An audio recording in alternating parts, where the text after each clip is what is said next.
आज आपण संख्याज्ञान या घटकामध्ये संख्या आणि संख्यालेखन पद्धती याविषयी माहिती पाहणार आहोत. त्यामध्ये आपण 1 ते 100 पर्यंतच्या संख्या मुख्यत्वे करून अभ्यासणार आहोत. तत्पूर्वी या संख्या आणि संख्यालेखन पद्धतीमध्ये काही संकल्पना आहेत, त्या संकल्पनांचा आपण अभ्यास करू, जेणेकरून आपल्याला 1 ते 100 पर्यंतच्या संख्या अभ्यासण्यासाठी मदत होईल.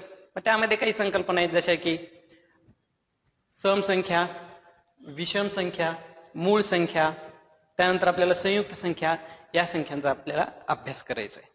त्यामध्ये सुरुवातीला पाहू समसंख्या. आता समसंख्या कोणत्या संख्येला म्हणायचं की ज्या संख्येला 2 ने निशेष भाग जातो, की ज्या संख्येला 2 ने निशेष भाग जातो ती संख्या समसंख्या असते.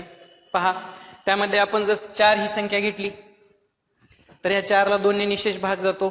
त्यानंतर 8 ही संख्या घेतली, 2 ने निशेष भाग जातो. अशा ज्या काही संख्या आहेत ज्या संख्यांना 2 ने निशेष भाग जातो त्या संख्यांना आपण समसंख्या म्हणतो. आता या समसंख्येचा आणखीन एक गुणधर्म की समसंख्येच्या एकक स्थानी 2, 4, 6, 8 आणि 0 यापैकीच अंक असतात. यापैकीच अंक असतात. आता त्याच्यानंतर जर समजा आपल्याला समसंख्यांची जर बेरीज करायची असेल, क्रमवार समसंख्यांची बेरीज, जर आपल्याला क्रमवार समसंख्यांची बेरीज करायची, त्यासाठी एक सूत्र आहे. त्या सूत्राचा वापर करून आपण त्यांची बेरीज करू शकतो. ते सूत्र असं आहे n कंसात n प्लस 1. म्हणजेच पाय n म्हणजे संख्या, n म्हणजे एकूण संख्या. समजा आपल्याला 1 ते 10 पर्यंतच्या समसंख्यांची बेरीज करायची. मग त्यासाठी आपल्याला काय करावं लागेल? समसंख्या कोणत्या? 2 अधिक 4 अधिक 6 अधिक 8 अधिक 10 या संख्यांची बेरीज करावी लागेल.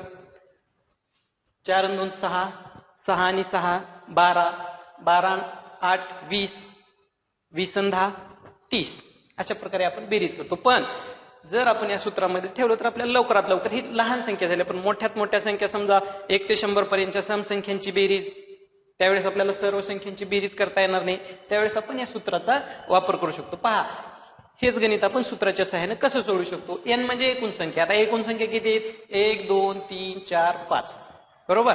मग त्यांची एकूण संख्या 5 म्हणजे n बरोबर 5 कंसामध्ये 5 अधिक 1 बरोबर 5 कंसामध्ये 6. आता हा कंस आहे, या दोघांमध्ये काही नाही म्हणजे गुणाकाराचं चिन्ह असतं. म्हणजे या दोघांचा गुणाकार किती आला? 6 पंच 30. अशा प्रकारे आपण त्यांची बेरीज करू शकतो. आता त्यानंतर पहा, 1 ते 100 मध्ये एकूण किती समसंख्या आहेत? एकाड एक संख्या, 1 पासून 2, 2 च्या नंतर 3 सोडून 4, 4 च्या नंतर 5 सोडून 6, या एकाड एक संख्या समसंख्या आहे. मग 1 ते 100 मध्ये एकूण संख्या किती आहेत? 100. मग त्यापैकी 50 संख्या ह्या सम आहेत. त्यापैकी 50 संख्या या सम आहेत. आता पाहूया आपण विषम संख्या. विषम संख्या म्हणजे काय? की आता ज्या संख्येला आपण 2 ने भागले असता बाकी 1 उरते. समजा एखादी संख्या आहे आणि त्या संख्येला जर आपण 2 ने भागलं तर बाकी 1 उरते. अशा संख्यांना आपण विषम संख्या म्हणतो. त्या उदाहरणामध्ये एक संख्या घेऊ आपण, 15. जर समजा 15 ला आपण 2 ने भागलं, बाकीचा बसतो 7चा, 62 14, 82 16 मोठं होईल म्हणून 62 14चा भाग बसला, 7चा भाग बसला आणि संख्या किती उरली? 1.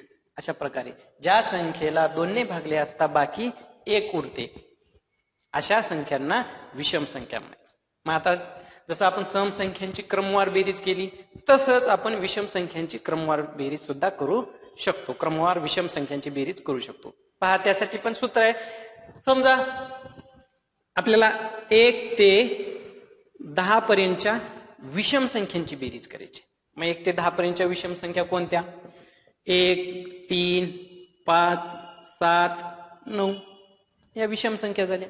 मग यांची जर बेरीज केली आपण, 3 आणि 1 4, 4 आणि 5 9, 9 आणि 7 16, 16 आणि 9 25.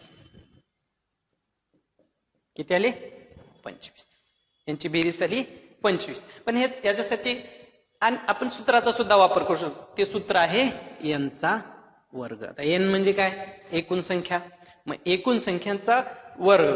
मग एकूण संख्या किती आहेत? 1 2 3 4 5. 5 ह्या एकूण संख्या आहेत. बरोबर 5 ला 5 आणि 5 चा वर्ग. 5 चा वर्ग किती? 25. आता हे लहान संख्या होत्या म्हणून आपण यांची बेरीज करू शकलो. पण जर समजा आपल्याला 1 ते 50 1 ते 100 पर्यंतच्या विषम संख्यांची बेरीज करायची असेल तर त्यावेळेस आपण या सूत्राचा वापर करून त्यांची बेरीज काढू शकतो. आता विषम संख्या 1 ते 100 पर्यंत या पण जशा सम संख्या एकाड एक संख्या सम होत्या तशाच एकाड एक संख्या ह्या विषम आहेत. 1 च्या नंतर 3 3 च्या नंतर 4 सोडून 5 ह्या एकाड एक संख्या विषम आहेत. तर 1 ते 100 मध्ये या 50 विषम संख्या आहेत आणि 1 ते 50 मध्ये 25 या विषम संख्या आहेत. अशा प्रकारे आपण विषम संख्या काढू शकतो. त्यानंतर पहा पुढचा आहे मूळ संख्या. आता मूळ संख्याबद्दल माहिती.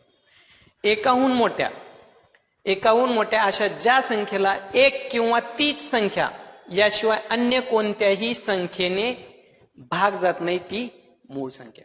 पहा मूळ संख्या काय की एकूण मोठी अशी संख्या ज्या संख्येला एक तर त्याच संख्येने भाग गेला पाहिजे किंवा एकने या व्यतिरिक्त कोणत्याही संख्येने भाग जात नाही त्या संख्येला आपण मूळ संख्या म्हणतो. पहा उदाहरणामध्ये 2 ला कोणत्या संख्येने भाग जातो? एक तर 1 ने आणि तीच संख्या म्हणजे 2 ने.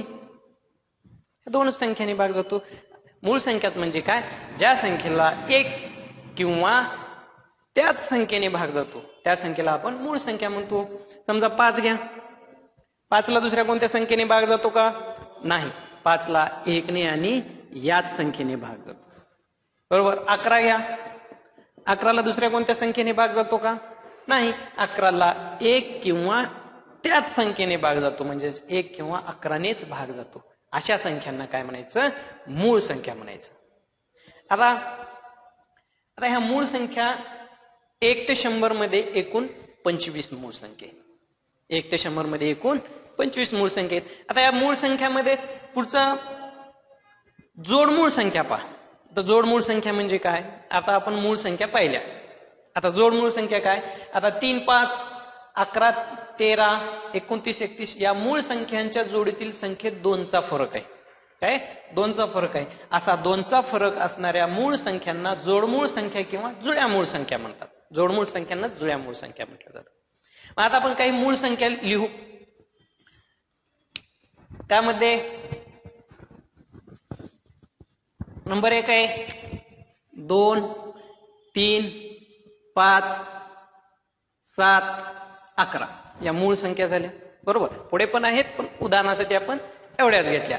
आता या ज्या मूळ संख्या आहेत या मूळ संख्यामध्ये पहा 3 आणि 5 मध्ये कितीचा फरक आहे?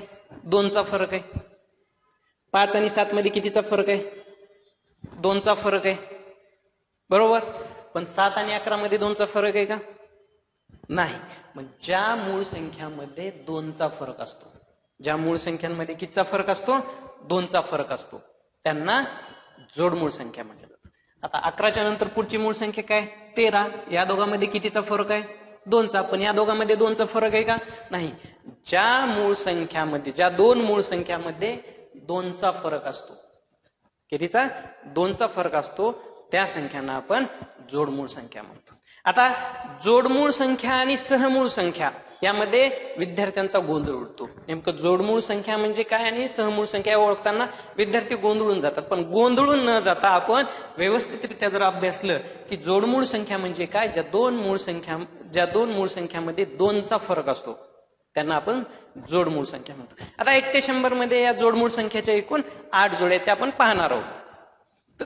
त्यानंतर पहा सहमूळ संख्या म्हणजे काय? सहमूळ संख्या 2 संख्यांचा सामायिक विभाजक 1 असेल तर त्या संख्यांना सहमूळ संख्या किंवा सापेक्ष मूळ संख्या म्हणतात. बघा 2 संख्यांचा सामायिक विभाजक 1च असला पाहिजे तर त्या संख्यांना आपण सहमूळ संख्या म्हणतो.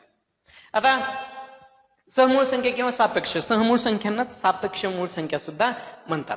पहा आता 3 आणि 4 3 ही मूळ संख्या आहे का? आहे. तर 4 ही मूळ संख्या आहे का? नाही. तरी सुद्धा या 2 सहमूळ संख्या आहेत. ते कसे? पहा 3 ला कोणत्या संख्येने भाग जातो? 1 आणि 3, 4ला 1, 2 आणि 4. बघा दोघांमध्ये सामायिक, सामायिक म्हणजे सारखा असलेला अवयव. सारखा अवयव कोणता आहे? फक्त एकच आहे. दुसरा कोणता सारखा अवयव आहे का? नाही. परत आपण दुसरं उदाहरण घेऊ. 13 आणि 14 बरोबर, किंवा 14 किंवा 15 घ्या. 14चे अवयव 2 ने भाग जातो 14ला, 3 ने नाही, 4 ने नाही, 5, 6, 7, 14 आणि 1 ने सुद्धा भाग जातो. 14ला 1 ने सुद्धा भाग जातो. आता 15 घ्या. 5 ने, 3 ने आणि 1 ने भाग जातो. बरोबर आले अवयव. आता या दोघांमध्ये सामायिक अवयव पहा कोणता आहे? 2 आहे का सामायिक? सारखा अवयव आहे का? नाही. दोघांमध्ये 7 हा सारखा आहे का? नाही. पण दोघांमध्ये 1 हा सारखा अवयव. म्हणजे सहमूळ संख्या म्हणजे काय की 2 संख्यांचा सामायिक विभाजक 1 असेल तर त्या संख्यांना सहमूळ संख्या म्हणतात. बघा सहमूळ संख्या, जोडमूळ संख्या काढण्यासाठी आपल्याला मूळ संख्यांची आवश्यकता असते, पण इथं सहमूळ संख्यांसाठी आपल्याला मूळ संख्या असाव्यात असं काही नाही. पहा इथं ही 14 ही मूळ संख्या आहे का? नाही. 15 सुद्धा ही मूळ संख्या नाही. म्हणजे सहमूळ संख्या अशा संख्या ज्या संख्यांचा सामायिक अवयव एकच असला पाहिजे. आणि जोडमूळ संख्याचा जर अभ्यास करत असेल तर 2 मूळ संख्यांमध्ये जर 2चा फरक असेल, 2 मूळ संख्या, इथं 2 मूळ संख्या लागणार आहेत, पण इथं 2 मूळ संख्या लागणार आहेत का? नाही. इथं मूळ संख्या लागतात. इथं कुठल्याही 2 संख्यांचा जर सामायिक अवयव एकच असेल तर त्या संख्यांना आपण सहमूळ संख्या म्हणतो. आता परत, आता 2 मूळ संख्या हे एकमेकांच्या सहमूळ संख्या असतात. 2 मूळ संख्या हे एकमेकींच्या सहमूळ संख्या असतात. पहा आता आपण 2 मूळ संख्या घेऊ. त्यामध्ये पहा एक 7, ह्या 2 जोड मूळ संख्या आहेत.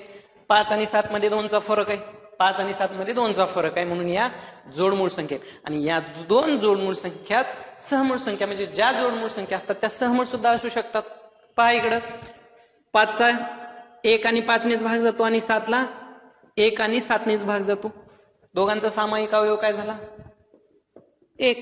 म्हणजे या जोडमूळ संख्या सहमूळ संख्या असू शकतात. आत्ताच आपण संख्यालेखन पद्धतीतल्या काही संकल्पना अभ्यासल्या. आता या संकल्पनांचाच अभ्यास केला, त्यांचाच वापर करून आपल्याला काही उदाहरणे पाहिजेत. पण तत्पूर्वी आपण 1 ते 100 पर्यंतच्या जे संख्या आहेत यावर विचारले जाणारे प्रश्न यांचा अभ्यास करूया. आता यामध्ये एक तक्ता तयार केलेला आहे. या तक्त्याच्या आधारे आपण या सर्व संख्यांचा अभ्यास करणार आहेत. सर्व संख्यांचा अभ्यास करणार आहोत. मग पहा, सुरुवातीला आपण पाहूया की 1 ते 100 मध्ये पूर्ण ज्या संख्या आहेत त्यामध्ये 0 हा अंक किंवा 1 हा अंक किंवा 1, 2, 3, 4, 5, 6, 7, 8, 9 हे अंक किती वेळेस येतात? ठीक आहे, हे अंक किती संख्यांमध्ये येतात? हे अंक नसलेल्या संख्या किती? या सर्वांचा अभ्यास आपण करणार आहोत. पहा सुरुवातीला आपण शून्याचा विचार करू. 0 हा अंक 1 ते 100 पर्यंतच्या संख्यांमध्ये किती वेळेस येतो ते पाहूया. पहा मग मोजा. हा 10 मध्ये, 20 मध्ये, 30 मध्ये. मग पहा 1, 2, 3, 4, 5, 6, 7, 8, 9, 10, 11. 0 हा अंक 1 ते 100 पर्यंतच्या अंकामध्ये संख्यांमध्ये 11 वेळेस आलेला आहे. 0 हा अंक 11 वेळेस आलेला आहे. आता तो किती संख्यांमध्ये आलेला आहे ते पाहू. पहा संख्या 1, 2, 3, 4, 5, 6, 7, 8, 9 आणि 10. तो 10 संख्यांमध्ये आलेला आहे. पण किती वेळेस आलेला हा अंक? 11 वेळेस आलेला आहे. पहा 0 हा अंक 11 वेळेस 10 संख्यांमध्ये आलेला आहे.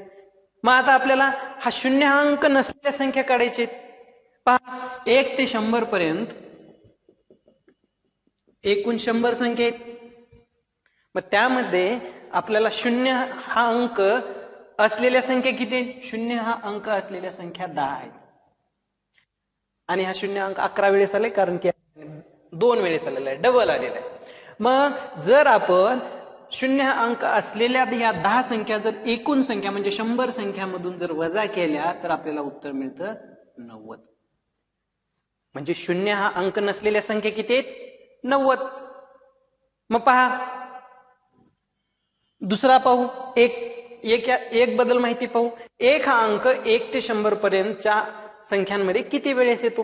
पहा 1 हा अंक 1, 2 3 4 5 6 7 8 9 10 11 12 13 14 15 16 17 18 19 20 आणि 21. एक हा अंक 1 ते 100 पर्यंतच्या अंकामध्ये 21 वेळा आलेला आहे. आणि तो किती संख्या, तर तो 20 संख्यामध्ये येईल, कारण या ठिकाणी हा 2 वेळेस आलेला आहे.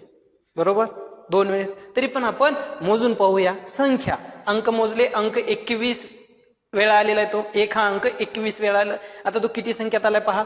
1 2 3 4 5 6 7 8 9 10 11 12 13 14 15 16 17 18 19 आणि 20. म्हणजे तो 20 संख्यांमध्ये आलेला आहे. जर तो 20 संख्यांमध्ये आलेला आहे तर 1 ते 100 मध्ये तो किती संख्यामध्ये नाही आला, म्हणजे एक हा अंक नसलेल्या संख्या किती, 1 ते 100 पर्यंतच्या एक हा अंक नसलेल्या संख्या किती. मग एकूण संख्या आहेत 100. एक हा अंक 20 वेळा आलेला आहे, म्हणजे आपल्याला 100 मधून 20 वजा करावे लागेल, म्हणजे आपल्याला उत्तर मिळेल 80. म्हणजे एक हा अंक नसलेल्या संख्या किती, 80. हा तक्ता पहा. एक हा अंक 21 वेळा 20 संख्यामध्ये येतो आणि एक हा अंक नसलेल्या संख्या किती, 80. तर तसंच 2 बद्दल पाहूया. 2 हा अंक 1 ते 100 पर्यंतच्या संख्यांमध्ये किती वेळा आलेला आहे. 2 हा अंक मोजू. 1 2 3 4 5 6 7 8 9 10 11 12 13 14 15 16 17 18 19 20. 2 हा अंक 20 वेळा आलेला आहे. आणि तो किती संख्यांमध्ये आलेला आहे, तर तो 19 संख्यामध्ये येईल, कारण या ठिकाणी तो 2 वेळेस आलेला आहे. 2 हा अंक 19 संख्यांमध्ये 20 वेळा येतो. आणि त्या नसलेल्या संख्या किती आहेत, 2 हा अंक नसलेल्या संख्या आहेत 81. आता 3 बद्दल माहिती पाहू. 3 हा अंक 1 ते 100 पर्यंतच्या संख्यांमध्ये किती वेळा येतो पहा. 3 1 2 3 4 5 6 7 8 9 10 11 12 13 14 15 16 17 18 19 20. हा सुद्धा 20 वेळा येतो. आणि किती संख्यांमध्ये, 19, कारण या ठिकाणी 3 हा अंक 2 वेळेस आलेला आहे. म्हणून 3 हा अंक 19 संख्यांमध्ये 20 वेळा येतो. आणि 3 हा अंक नसलेल्या संख्या 81. कारण 100 मधून 19 जर वजा केल्या, टोटल संख्या आपल्या किती येते, 1 ते 100 पर्यंत 100. आणि 3 हा अंक असलेल्या संख्या 19, म्हणजे 100 मधून जर आपण 19 वजा केले तर 81, म्हणजे 3 अंक नसलेल्या संख्या मिळतील. तसंच 2 4 5 6 7 8 आणि 9 ह्या सर्व संख्या सुद्धा 19 संख्यांमध्ये 20 वेळा येतात. आणि हे अंक, प्रत्येकी हे अंक नसलेल्या संख्या या 81 आहे. पहा आता आपण 0 ते 1 ते 9 पर्यंतच्या संख्यांचा अभ्यास केलाय, 1 ते 100 पर्यंत. आता आपण फक्त 2 अंकी संख्यांचा विचार करू. 2 अंकी संख्या म्हणजे 10 पासून ते 99 पर्यंतच्या या संख्यांचा विचार करू. त्यामध्ये 0 हा अंक किती वेळा येतो, किती संख्यांमध्ये येतो आणि किती संख्यांमध्ये येत नाही. तसंच 1 ते 9 पर्यंतच्या अंकांचा पण असाच विचार करू की 2 अंकी संख्यांमध्ये किती वेळा येतात, किती संख्यांमध्ये येतात आणि किती संख्यांमध्ये येत नाही. पहा, मग सुरुवातीला आपण 1 अंकी संख्या पहा. 1 अंकी संख्या किती आहेत, 9. 1 अंकी संख्या 9. आता 2 अंकी संख्यांचा जर विचार केला तर 11 ते 20 10, 21 ते 30 10 अंक आहेत. मग पहा, 10 20 30 40 50 60 70 80. 80 आणि 9 89. आणि हा राहिलेला एक 90. म्हणजे 2 अंकी संख्या किती आल्या, 90. आता 3 अंकी संख्या किती आहेत, 3 अंकी संख्या एकच आहे. 3 अंकी संख्या एकच आहे. बरोबर. मग पहा आता 0 हा अंक 2 अंकी संख्यांमध्ये किती वेळा येतो पहा. 0 अंक 1 2 3 4 5 6 7 8 9 इथं घेऊ शकणार नाही, कारण हा 3 अंकी आहे. म्हणजे 2 अंकी संख्यांमध्ये 0 हा अंक 9 वेळा येतो आणि तो 9 संख्यांमध्येच येतो. 9 संख्यांमध्येच येतो. जर 2 अंकी संख्या आपल्या 90 आहेत आणि 0 हा अंक 2 अंकी संख्यांमध्ये 9 वेळा येत असेल तर पूर्ण 2 अंकी संख्यांमध्ये 0 हा अंक नसलेल्या संख्या किती, म्हणजे 90 मधून आपल्याला 9 वजा करावे लागतील. म्हणजे आपलं उत्तर येणार आहे 81. पहा, शून्य हा अंक 9 वेळेस येतो 9 संख्यांमध्ये, आणि शून्य हा अंक नसलेल्या संख्या किती आहेत? 2 अंकी संख्यांचाच विचार चालू आहे फक्त, म्हणजे 2 अंकी संख्यांमध्ये शून्य हा अंक नसलेल्या संख्या आहेत 81. आता पाहू,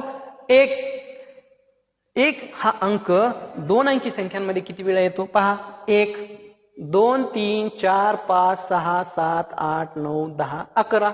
बरोबर. 12, 13, 14, 15, 16, 17, 18, 19. किती? 19. म्हणजे एक हा अंक 19 वेळा येतो 18 संख्यांमध्ये, कारण या ठिकाणी हा डबल आलेला आहे 18 संख्यामध्ये. बरोबर.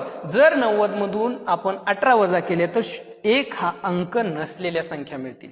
2 अंकी संख्या फक्त, म्हणजे 72 संख्या 2 अंकी संख्या अशा आहेत की ज्यामध्ये एक हा अंक नाहीये. तसेच 2, 3, 4, 5, 6, 7, 8, 9 हे सर्व अंक 19 वेळा 18 संख्यांमध्ये येतील, आणि प्रत्येकी हे अंक नसलेल्या संख्या किती आहेत? 72. 2 अंकी संख्या 72 आहेत. हा झाला तक्ता. आपण या तक्त्याचा अभ्यास केला. ठीक आहे. म्हणजे 1 ते 9 आणि 0 या सर्व संख्या 1 ते 100 पर्यंतच्या अंकांमध्ये किती वेळा येतात, त्या नसलेल्या संख्या आणि असलेल्या संख्या सर्वांचा आपण अभ्यास केला. आता पाहूया, काही प्रश्न अशा प्रकारे विचारतील की एक अंकी संख्या किती? 9. तर सर्वात मोठी एक अंकी संख्या 9. सर्वात मोठी एक अंकी समसंख्या 8. सर्वात मोठी 2 अंकी संख्या 99. सर्वात मोठी 2 अंकी समसंख्या 98. बरोबर. सर्वात लहान 3 अंकी संख्या, 3 अंकी संख्या तर एकच आहे, 1 ते 100चाच विचार करणार आहोत आपण. बर, आता पाहूया की अशा संख्या की ज्यांच्या एकक स्थानी आणि दशक स्थानी सारखा अंक आहे अशा किती संख्या आहेत? एकक आणि दशक स्थानी. पहा मग, एकक आणि दशक स्थानी म्हणजे 11च्या पटीतील संख्या शोधायची आपल्याला. पहा, 1, 2, 3, 4, 5, 6, 7, 8 आणि 9. बरोबर. एकक आणि दशक स्थानी सारखा अंक असलेल्या संख्या किती आहेत? 9. म्हणजे 11च्या पटीतील संख्या. याचं उत्तर आपणास असंही काढता येतं, टोटल संख्या किती आहेत? 100. मग आपल्याला 11च्या पटीतील म्हणजे सारखा अंक असलेल्या म्हणजे 11च्या पटीतील, याला जर 11 भागलं तर 11 9 99 एक उरेल. म्हणजे 9 संख्या अशा आहेत की ज्यांच्या एकक स्थानी आणि दशक स्थानी सारखा अंक आहे, म्हणजे ते 11च्या पटीतील. समजा 12ने भाग जाणाऱ्या 1 ते 100 मधील संख्या किती आहेत? 12ने भाग जाणाऱ्या म्हणजे 100ला कितीने भागायचं? 12ने. पहा, 12 96. बरोबर. म्हणजे संख्या किती येतील? 8.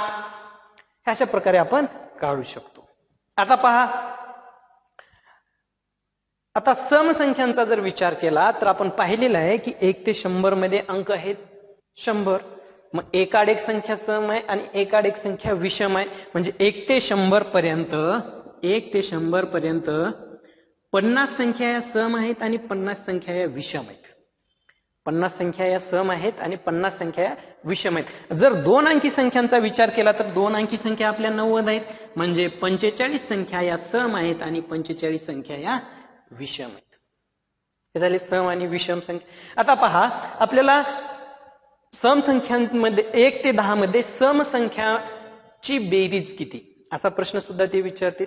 1 ते 10 मध्ये समसंख्यांची बेरीज किती? त्यावेळेस काय करायचं, मी तुम्हाला सूत्र देते, त्याच्या व्यतिरिक्त दुसरी पण आपल्याकडे सोप्या पद्धतीने काढता येईल आपल्याला. म्हणजे 1 ते 10 पर्यंत किती अंक आहेत? 10. म्हणजे एकूण संख्या काढण्यासाठी त्याला 2 ने भागावे लागेल, कारण एकाड एक संख्या सम आहे. मग 2 ने भागल्यानंतर आपलं उत्तर येईल 5. बरोबर. 5 आलं, आणि या 5लाच पुढच्या संख्येनं गुणायचं, म्हणजे 5ला 6 ने गुणायचं. उत्तर आपलं 30. बरोबर. उत्तर आलं आपलं 30. म्हणजे 1 ते 10 पर्यंतच्या समसंख्यांची बेरीज किती येणार आहे? 30. आपल्या सूत्रात पण ठेवून पाहू. म्हणजे n कंसात n+1 म्हणजेच 5 गुणिले 6 बरोबर 30. बरोबर. मोजून पाहू आपण यांची बेरीज कशी करतो. पहा, 2, 4, 6, 8 आणि 10. करा बरं बेरीज. म्हणजे 2 4 6, 6 6 12, 12 आणि 20 10 30. कोणत्याही प्रकारे आपण तुम्ही याचं उत्तर काढू शकता. विषम संख्यांचं पाहू. 1 ते 10 पर्यंत विषम संख्या किती आहेत? 1 ते 10 पर्यंत विषम संख्या जर काढायच्या झाल्या तर शेवटची संख्या भागिले 2. विषम संख्या मिळतील 5. आणि या 5ला त्याच संख्येनं गुणायचं. या 5ला त्याच संख्येनं गुणल्यानंतर आपल्याला विषम संख्यांची बेरीज मिळेल. विषम संख्यांची बेरीज ती पण करून पाहू आपण. म्हणजे 1 3 5 7 9. 1 2 3 4 5. 3 आणि 1 4. 5 आणि 4 9. 9 9 18. 18 आणि 2 20 आणि उरलेले 5 म्हणजे 25. उत्तर येईल आपल्याला 25. समजा जर आपल्याला फक्त 11 ते 20 पर्यंतच्या संख्यांचा विचार करायचा आहे. 11 ते 20 पर्यंतच्या संख्या समसंख्यांची बेरीज किती? मग पहा 1 ते 10 पर्यंतची किती आली? 30. मग आता फक्त आपल्याला 11 ते 20 काढायचे म्हणजे शेवटची संख्या घ्या 20 भागिले 2 करा. उत्तर येईल आपलं किती? 10. मग या 10ला पुढच्या संख्येने गुणा म्हणजे 11 ने गुणलं तर उत्तर येईल आपलं 110. बरोबर 110. पण आपण 1 पासून ते 20 पर्यंतच्या संख्यांची बेरीज काढली. आता काय करा 1 ते 10 पर्यंतच्या संख्यांची बेरीज यामधून वजा करा. मग 1 ते 10 पर्यंतच्या संख्यांची बेरीज आपण केली होती समसंख्यांची, ती वजा करा 30. म्हणजे 0 इकडला हातच्या इथं गेला. इथं झाली किती? 11तून जर 3 गेले तर 8. बरोबर म्हणजे किती आलं उत्तर? 80. चला हे झाले. हे आपण काढू शकतो 1 ते 100 पर्यंतच्या समसंख्यांची बेरीज आणि विषम संख्यांची बेरीज. विषम संख्यांची पण तशीच काढायची. 1 ते 20 पर्यंतच्या विषम संख्यांची बेरीज आणि त्यामध्ये 1 ते 10 पर्यंतच्या विषम संख्यांची बेरीज वजा करायची. आता पहा, आता 1 ते 10 पर्यंतच्या संख्यांची बेरीज करायची. ती कशी करणार? 1 अधिक 2 अधिक 3 क्रमवार संख्यांची म्हणतोय मी. 1 अधिक 2 अधिक 3 अधिक 4 अधिक 5 अधिक 6 अधिक 7 अधिक 8 अधिक 9 अधिक 10 अशी बेरीज करतो. मग तुम्हाला मी सूत्र पण सांगितले. पण त्याच्या व्यतिरिक्त पहा 1 ते 10 पर्यंतच्या संख्यांची जर बेरीज करायची असेल तर ती बेरीज किती येते? 55. 55. मग काय करायचं? 1 ते 10 पर्यंतची मधोमध असणारी संख्या म्हणजे मधोमध नाहीये पण मधोमध वाटणारी संख्या आपल्याला 5 आहे. ह्या 5च्या पुढे 5 ठेवा. बेरीज किती येणार आहे? बेरीज येणार आहे 55. पुन्हा 11 ते 20 पर्यंतची करायची आहे. 15च्या पुढे 5 ठेवा. पुन्हा 21 ते 30 आहे. 25च्या पुढे 5 ठेवा म्हणजे पूर्ण संख्यांची आपल्याला बेरीज मिळून जाईल. इकडं मधोमध वाटणारी संख्या 95. 95च्या पुढे 5 ठेवा म्हणजे 91 ते 100 पर्यंतच्या संख्यांची आपल्याला बेरीज मिळून जाईल. हे झाल्या समसंख्या, विषम संख्या आणि क्रमवार संख्या. आता पहा आपण मूळ संख्यांचा विचार करू. आता 1 ते 100 पर्यंतच्या मूळ संख्यांचा विचार. आता 1 ते 100 पर्यंतच्या मूळ संख्या कोणते? 2. 2 ही एकमेव अशी समसंख्या की जी मूळ आहे. बरोबर. त्याच्यानंतर 3 5 7 11 13 17 19 23 29 31 37 41 43 47 51 59 नाही 51 नाहीये 53 61 61 67 71 73 79 83 89 आणि 97. पहा ह्या मूळ संख्या किती? 1 ते 100 पर्यंतच्या मूळ संख्या किती? पहा मोजू. 1 2 3 4 5 6 7 8 9 10 11 12 13 14 15 16 17 18 19 20 21 22 23 24 आणि 25. 1 ते 100 पर्यंत 25 या मूळ संख्येत. मग यावर प्रश्न कसे विचारतील की 1 अंकी सर्वात लहान मूळ संख्या कोणती? तर 1 अंकी सर्वात लहान मूळ संख्या काय? 2 आहे. 1 अंकी सर्वात मोठी मूळ संख्या 7 आहे. 1 अंकी सर्वात मोठी. 2 अंकी सर्वात लहान मूळ संख्या 11. 2 अंकी सर्वात मोठी मूळ संख्या. आता असं पण विचारतील की 1 ते 25 पर्यंतच्या सर्व मूळ संख्यांची बेरीज किती? का आपल्याला माहित आहे की 1 ते 25 पर्यंतच्या सर्व मूळ संख्यांची बेरीज ही साधारणतः 100 येते. 100. 1 ते 50 पर्यंतच्या मूळ संख्येची विचारतील 1 ते 100 पर्यंतच्या मूळ संख्यांची बेरीज 1060 येईल. पण ते काही प्रश्न विचारतील किंवा एक अंकी सर्वात लहान मूळ संख्या आणि दोन अंकी सर्वात लहान मूळ संख्या यांची बेरीज किंवा एक अंकी सर्वात लहान संख्या आणि एक अंकी सर्वात मोठी संख्या यांची बेरीज किती. आता पहा, हे या ज्या संख्या आहेत, या ज्या मूळ संख्या आहेत, यांना सोडून ज्या उरलेल्या संख्या आहेत त्या संयुक्त संख्या आहेत. एक ही संयुक्तही नाही आणि मूळही नाही. बरोबर, एक ही संयुक्तही नाही आणि मूळही नाही. म्हणजे 1 ते 100 पर्यंत 25 मूळ संख्या आल्या. बरोबर, 25 मूळ संख्या. आता आपल्याला संयुक्त संख्या काढायच्या म्हणजे 100 मधून 25 वजा करा, 75 आले. पण एक ही मूळही नाही आणि संयुक्त नाही, परत एक वजा करा म्हणजे उत्तर येईल 74. म्हणजे आपल्याकडे 74 संयुक्त संख्या आहे. मग पहा, सर्वात लहान संयुक्त संख्या कोणती? एक अंकी सर्वात लहान संयुक्त संख्या किती येणार? 4. एक अंकी संयुक्त संख्या किती आहेत? सर्वात लहान संयुक्त संख्या नाही, एक अंकी संयुक्त संख्या किती आहेत पहा. एक अंकी संयुक्त संख्या 4, 6, 8, 9, 10 म्हणजे 1, 2, 3, 4, 5 या संयुक्त संख्या आहेत. बरोबर, पण एक अंकी जर विचार करायचा तर 10चा विचार करावा लागणार नाही. म्हणजे 4 संयुक्त संख्या आल्या, 1, 2, 3, 4. त्यानंतर सर्वात लहान समसंयुक्त संख्या कोणती? सर्वात लहान समसंयुक्त संख्या सुद्धा 4 आहे. एक अंकी संयुक्त संख्या सुद्धा 4 आहेत. एक अंकी विषम संयुक्त संख्या कोणती? एक अंकी सर्वात लहान विषम संयुक्त संख्या 9 येणार आहे. सर्वात मोठी संयुक्त संख्या कोणती? 2 अंकी सर्वात मोठी संयुक्त संख्या 99. 2 अंकी सर्वात मोठी सम संयुक्त संख्या कोणती? 2 अंकी सर्वात मोठी सम संयुक्त संख्या म्हणल्यानंतर 98 येणार आहे. अशा पद्धतीने आपण 1 ते 100 पर्यंतच्या संख्या, समसंख्या, विषम संख्या, मूळ, सहमूळ आणि जोडमूळ संख्या तसेच संयुक्त संख्या यावर विचारले जाणारे प्रश्न आणि त्यांचे प्रकार या सर्वांचा अभ्यास आपण केला.